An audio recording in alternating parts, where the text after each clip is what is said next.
Someone stopped by to say hi to you guys. And bye. Yep. What do you have to say? Any words of the Lord for the people? So, whenever you have a tight space with God, you always you people always forget to pray. But when you have a great connection to your Lord, the best thing you can do is go to your balcony. First, relax, breathe in and breathe out. Then next, please pray. Hello. I know Kaine has given some wise words for the day, and he really wanted to be a part of today's session, but unfortunately, we couldn't get the time for it. But yes, I think what he was basically trying to tell us is about having a connection to God when you lose hope. So when you start losing hope, just remember to go back to God. I wanted to ask him if he always does that when he loses hope. If he always goes back to God when he starts losing hope, because you know, sometimes he too forgets to pray. So yes,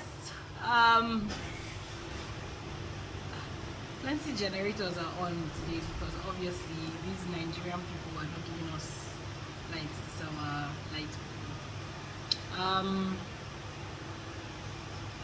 Me, I don't have plenty gist for you guys today.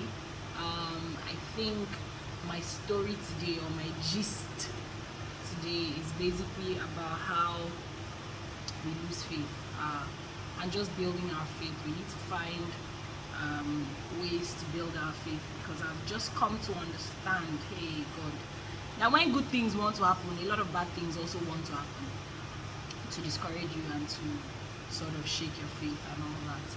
It's kind of like there's a message in the spirit realm that says, oh, something good is about to happen, you need to go with all the bad stuff, you know, something like that. I don't even understand, but it's like you need to, I feel like those things are tests, and it kind of tests where your faith is, or where your level of faith is, and all that. You know, I keep wondering how, so there are two people in the Bible that amaze me. Job, after everything that Job went through, you know how we say as patient as Job, and I'm just wondering like what it took for him to get to that point where it didn't matter what he was facing in life. This guy lost his family, he was sick, he lost his property, he lost so many things, you know, and still he continued. He said, though you slay me, you know, I will still trust in you, I will still worship you, I will still be, you know, he was still there worshiping God and all of this. You know, he was still there worshiping God, you know, being dedicated to God. And even his wife, when his wife was, you know, trying to discourage him and all that, he kind of like just rebuked her and just basically, you know, told her, God, man, is God, everything are God. Do you understand? And eventually he did reap the benefits of his patience, you know, and he got much more than even before. So ahead, this now brings me to one of the key things I'm also learning in recent times. I think it's important for me to share these things as they happen, because I feel like the idea of Say Hi to God today is for believers who are young believers, or people who just want to be hearing the word really, or people who have just been, who are trying to find their way, right? I think I'm still trying to find my way. I think I'm still learning a lot of things, and every day I'm having new understanding and I'm having new insights or revelations or whatever, just by staying in the presence of God and putting yourself in that place where you actually desire, you actually want to find God. You know, when they say when you seek God, you will find him. So what I was going to say was that in recent times, I lost my train of thought. But in recent times, what I'm also starting to understand is that when God gives you, or when you feel, in quotes, as human beings, when we start to feel like, oh, God is punishing me for this thing I've done, or which is definitely not the case, but that's not my gist for today. But you know, when something happens to you, maybe you wake up in the morning, this one, maybe your light has finished, your room is flooded, your tire is flat, your this traffic, everything is just seeming to go off, seeming to go wrong that day. And sometimes start asking God, why? God, why? God, why? There's a reason for everything. It says all things work together for our good, right? But at the same time, I'm also starting to understand that in the real circumstances where we have to go through a certain process to come out and benefit, is like how in human terms or in natural terms we would say you have to put in the work, or practice makes perfect, basically. So you have to put in the hard work for you to get to the place where you can then be lounging and chilling. I think it's similar when we face a lot of trials, and God decides to bless us. He doesn't bless us ordinary. He blesses us double, much more than we can ask, think, or imagine. He said more than we can ask, more than we can think, more than we can imagine, because he knows the level at which we can imagine some of these things. And God is saying, even that thing that you think that you can imagine, he can give it to you. When he said to Abraham, he said to him, look as far as your eyes can see. As far as your eyes can see, I will give to you. I'm just wondering, can I extend my eye to can I extend my eye to more? Because I'm literally looking at my balcony and I'm trying to see how much I can see, and I'm saying, this thing I'm seeing is not plenty like that to me. I want more than this. Do you understand? So imagine how Abraham was. Now I'm not seeing plenty because there are plenty high rise, all these big buildings, story building up and down. But maybe Abraham was able to see a large expanse of land and God just gave it to him, or whatever it was. As far as his eyes could see, he couldn't believe it. He couldn't even, so when there's so many stories in the Bible, sometimes God's blessings is like a lie. When somebody gets a blessing from God, something that they've been asking for, a lot of times it always seems like a lie, because God will not give you ordinary. God is extraordinary, and we need to understand that we are not ordinary as human beings, as children of God. Not as human beings, not just as human beings. As children of God, we are not just ordinary, we are extraordinary, we are supernatural. We are not natural. We have spirit being and we have flesh being. So our being is made up of soul, spirit, and body. So for your spirit to exist, it needs the body, or for a spirit to dwell in the human realm, it needs a body, right? But those are, man, that one is another whole level of that stuff. So yeah, but I think the point I'm trying to make is, don't get discouraged when bad things start happening, right? Because at the end of those bad things, and sometimes we try to compare our situation. Sometimes we try to compare our situations to our friends, our families, our brothers, our sisters, our mothers, our daddies, all their history and all of that. But see, everybody's story is different. When you understand that, you will know peace. When you understand that your own journey is different from everybody else, you will know peace. And there is a reason for every single thing, even when it appears bad to everybody. But God does not make any mistakes. He does not make any. He's the perfect planner. He's the master planner. Every single thing in your life has a purpose, and it's for you to stay there and also try to receive and try to understand the reason for certain stages of your life. Mosquito will not kill me. I need to flit. People see this mosquito that's flying. I open my door and mosquitoes from outside are flying in.